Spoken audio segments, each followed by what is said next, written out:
Muita calma nessa hora, muita hora nessa calma. Eu sou Felipe Barbosa, um escritor apaixonado por fantasia, horror e mitologia. E esse aqui é o quadro A Origem Macabra dos Contos de Fadas, onde eu vou sempre destrinchar algum conto famoso junto com a minha amiga Leslie do canal Todas Geek. Lê, se apresenta aí pro pessoal. Oi pessoal, tudo bom? Pra você que não me conhece, eu sou a Leslie, sou do canal Todas Geek. Eu falo sobre filmes, séries, cultura pop e estou aqui com o Felipe, né, pra gente falar sobre um conto muito especial. A gente já tem alguns episódios aí pra você poder assistir. Então você pode intercalar os vídeos assistindo no canal do Fê aqui e lá no meu canal também. Isso aí, estão todos aqui nessa playlist. Bom, eu gostaria de lembrar que a fonte principal das nossas pesquisas para essa série de vídeos é o livro O Lado Sombrio dos Contos de Fadas, da Karen Hook. Hoje nós vamos falar sobre a origem macabra da Pequena Sereia, falando das raízes mitológicas e históricas desse conto. Não esqueçam então de deixar o curtir aqui embaixo, compartilhar o link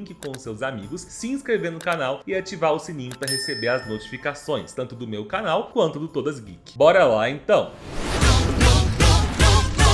Ok, vamos falar então da origem da Pequena Sereia de Hans Christian Andersen. A principal diferença da Pequena Sereia para os outros contos sobre os quais a gente falou até agora é que ela não veio exatamente de uma história popular contada de boca a boca, como são os casos de João e Maria e Chapeuzinho Vermelho. Ela veio, na verdade, de relatos baseados na figura mitológica das sereias que levaram o autor Hans Christian Andersen a escrever uma história sobre um amor trágico e a tentativa de uma sereia de conseguir uma alma. É muito importante então para a gente entender a origem desse conto, nós compreendermos um pouco a história do Hans Christian Andersen, que foi um escritor e poeta dinamarquês responsável por diversos contos e livros ao longo do século XIX. E um ponto muito interessante da vida dele é que, ao contrário de outros autores de contos de fadas, como o Charles Perrault, que vinha de uma família burguesa, e os irmãos Grimm, que, embora não fossem ricos, nasceram numa família de situação financeira confortável, o Hans Christian Andersen veio de uma condição extremamente humilde e, ao longo da sua vida, ele conseguiu crescer financeiramente com a literatura, ganhando reconhecimento internacional e ganhando muito dinheiro no final da sua vida. Meu sonho é de escritor, né?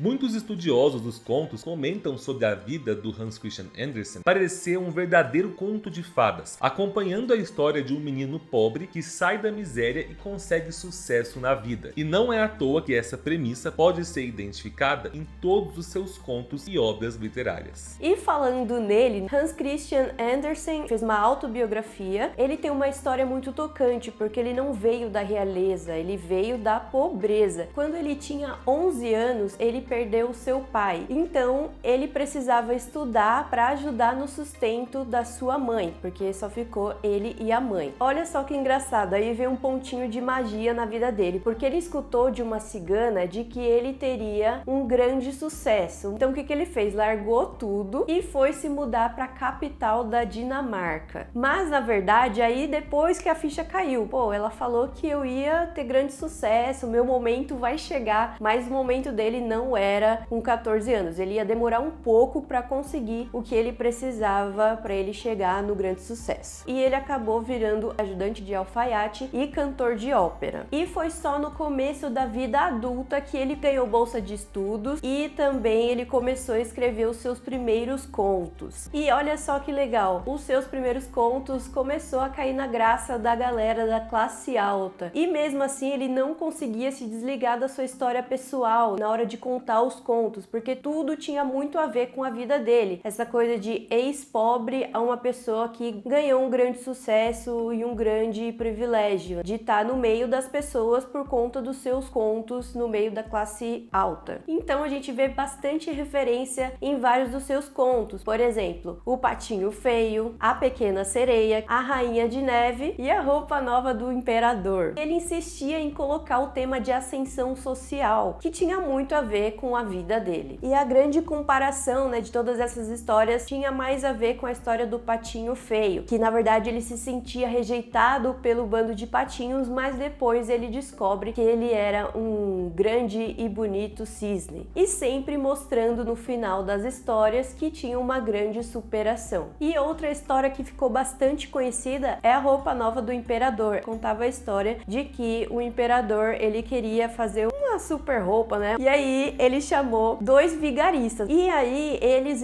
ao invés de fazerem a roupa mesmo, como eles eram vigaristas, eles não fizeram roupa nenhuma. E o pretexto era de que somente as pessoas inteligentes conseguiriam ver a roupa. E o imperador, o que ele fez? Para ele não ficar taxado de burro, né? Ele falou que estava conseguindo ver e saiu todo esbelto aí, achando que tinha alguma roupa. O conto era uma crítica à baixa inteligência dos ricos e também à arrogância dos nobres. Inclusive, Lê, você falando aí dos 4 contos principais dele, a gente vê que praticamente todos os livros que esse cara escreveu viraram filme da Disney depois. Alguns diferentes, tipo a Rainha da Neve virou Frozen, a roupa nova do Imperador virou a nova onda do Imperador, mas Disney abusou de Hans Christian Andersen. Bom, da mesma forma que as histórias sobre superação do autor eram reflexos da sua vida, a Pequena Sereia mostrava não só uma personagem em busca de uma vida melhor também, mas também retratava um dos maiores traumas do autor, que era a sua decepção amorosa em vida. Quem nunca sofreu por um crush, né, Leslie? Não é? Isso daí acontece, viu? Bom, gente, o Hans Christian Andersen nunca se casou, mas ele dizia que teve várias paixões platônicas por mulheres poderosas ao longo da vida que não eram correspondidas. Mas acontece que, de acordo com os historiadores, o autor era bissexual e ele deixou cartas de amor tanto para mulheres quanto para homens. E dizem que a maior paixão do Hans Christian Andersen foi pelo filho de um dos seus mentores, Edvard Collin. Uma dessas cartas que ele deixou menciona um ardente desejo não correspondido pelo rapaz. Os estudiosos acreditam então que esse amor impossível entre 2 homens teria sido o que inspirou o autor a escrever A Pequena Sereia. Essa história, né, de um amor impossível por causa da natureza da protagonista. E ao contrário do que muita gente conhece pelo filme da Disney, o conto da Pequena Sereia é um dos contos de fadas mais tristes já escritos. O começo é bem parecido com o do desenho animado. Tem uma princesa sereia que se apaixona por um príncipe humano. Ela vê o príncipe pela primeira vez em um barco em alto mar que sofre um naufrágio. A sereia então salva o príncipe e leva ele até uma praia próxima, onde ela se esconde para que ele não a veja. De volta à vida no fundo do oceano, a princesa não consegue parar de pensar no seu amado e em uma maneira de se juntar a ele. Só que mais do que simplesmente se juntar a ele, a princesa queria conseguir uma alma, porque de acordo com o que a sua avó tinha lhe contado, as sereias, diferente dos humanos, não tinham alma, e por isso quando elas morriam, elas não iam para o céu, elas simplesmente viravam espuma do mar. Assim, a sereia decide pedir a ajuda da bruxa do mar. Em troca da linda voz da menina, a feiticeira prepara uma poção que transforma a cauda de sereia em pernas humanas. A bruxa avisa ela que uma vez que ela se torne humana, ela nunca mais vai poder voltar para o oceano e que, ao beber a poção, ela iria sentir como se tivesse 1000 espadas trespassando o corpo dela. Mas quando ela se recuperasse, ela iria ter um par de pernas capazes de dançar como nenhum outro humano. Só que a bruxa diz que quando a sereia andasse com essas pernas humanas, ela ia sofrer uma dor constante, como se ela estivesse andando sobre facas afiadas e os seus pés iriam sangrar terrivelmente. Além disso, ela somente conseguiria uma alma humana se ela encontrasse o beijo do amor verdadeiro e se o príncipe também a amasse e se casasse com ela. Se isso não acontecesse, na primeira madrugada do casamento do príncipe com outra mulher, a pequena sereia ia morrer com o coração despedaçado e se tornaria espuma do mar. A princesa aceita essas condições e assim ela vai atrás do príncipe com as suas novas pernas e começa a conviver com ele. Mas como ela está muda, né, sem voz, ela não consegue fazer o príncipe se apaixonar por ela. Pelo contrário, o príncipe começa a ver essa garota como uma grande amiga dele. E para piorar as coisas, ele acredita que foi uma princesa do reino vizinho que o salvou do naufrágio e ele resolve então se casar com essa outra princesa. Ou seja, é aqui que os estudiosos dizem que o autor Hans Christian Andersen estava escrevendo sobre a sua própria frustração amorosa, já que nas suas paixões por outros homens, ele se sentia como a pequena sereia, né? Como esse peixe fora d'água, não tendo nunca o seu amor correspondido.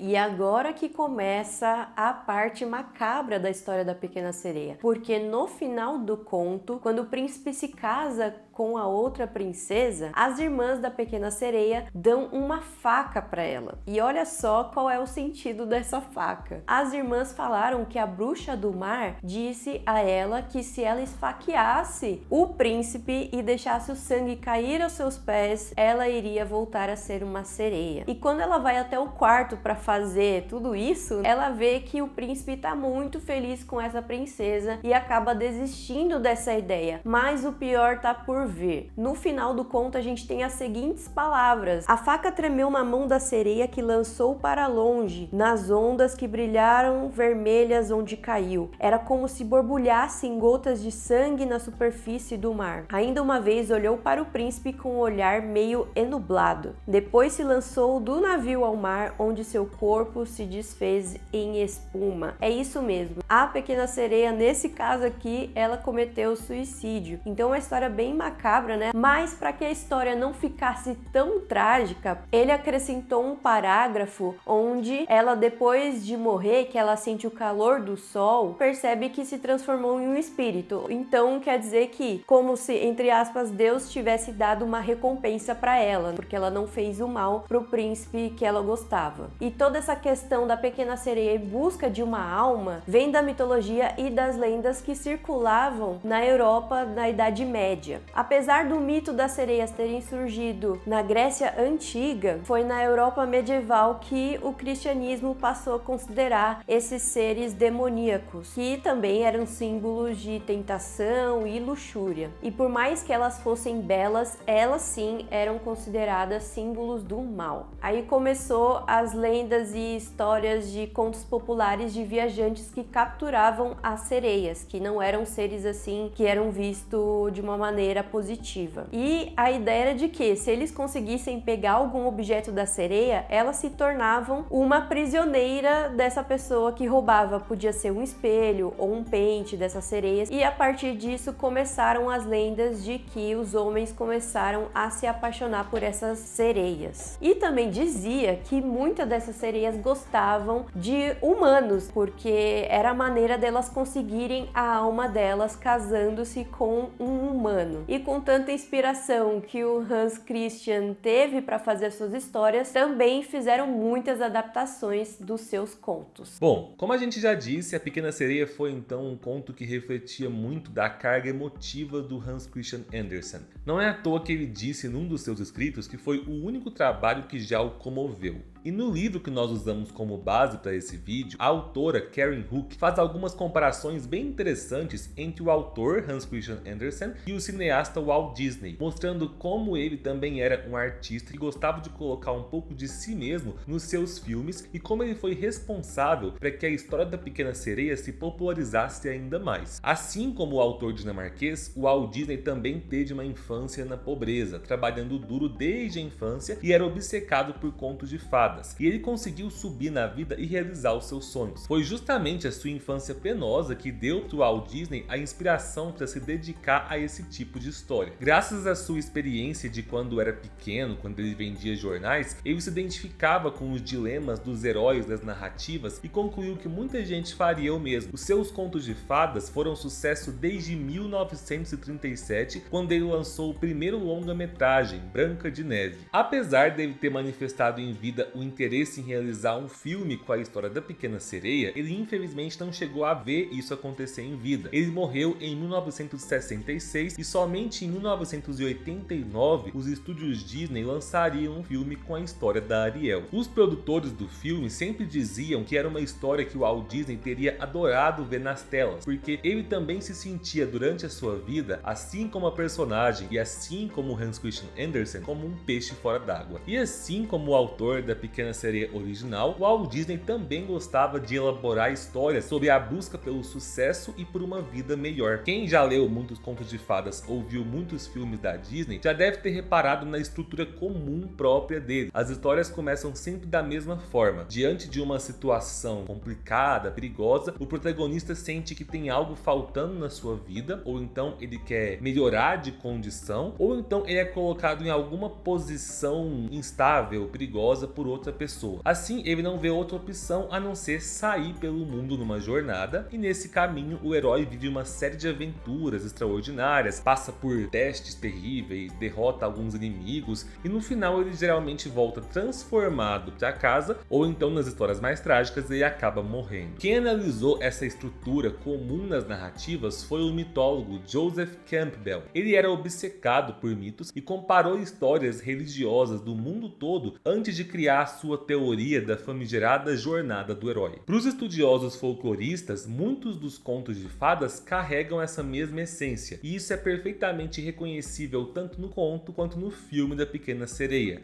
Inclusive, não é à toa que Ariel é colocada como a caçula das irmãs e como a mais diferente e deslocada das sereias, porque as histórias sempre davam o papel principal para o mais injustiçado, indefeso e inesperado dos heróis. Os protagonistas dos contos raramente eram pessoas bem-sucedidas nos reinos encantados. Geralmente a gente vê histórias do ponto de vista dos menos afortunados. Às vezes é um irmão mais novo, uma menina órfã, um filhote de cisne deslocado num ninho de patos, ou uma sereia que é chamada de pequena até no título, né, que é inocente e sonhadora. E os psicanalistas dizem que essa é uma escolha natural dos narradores, para fazer com que os leitores infantis se identifiquem com as personagens. Afinal, poucos seres no mundo são tão indefesos, né, quanto uma criança. E é por isso que a história da Pequena Sereia continua universal até hoje, sendo adaptada e adaptada e adaptada. A Disney já tem uma versão em desenho, né, da animação, e não só a Disney, mas de diferentes empresas também existem outros live actions. Tem também uma versão de 2018, que é a história da Pequena Sereia, só que numa roupagem diferente, que conta a história de um jovem que é um repórter. Ele vai fazer lá as suas pesquisas dentro de um circo e descobre que existe uma sereia, e ele fica encantado por essa sereia. Além desse filme, também temos teatros musicais, temos muitas atrações, e também já fica a dica, porque logo menos a gente vai ter o filme live action da Disney, e vai ser protagonizado por uma atriz negra. Tá bem legal o elenco. Isso aí, eu tô super empolgado pro live action também. Bom, gente, é isso. Chegamos ao fim do 6º episódio. E lembrando que semana que vem a gente tá lá no canal da Leslie, continuando essa série de origem macabra dos contos de fadas. Lê, muito obrigado por estar aqui mais uma vez. É sempre um prazer te receber. Eu que agradeço, Fê. A gente se vê na semana que vem lá no meu canal pra gente falar de outro conto, e comenta aí embaixo, dá sugestão aí. É isso aí. Obrigado pela companhia. Um beijão e tchau!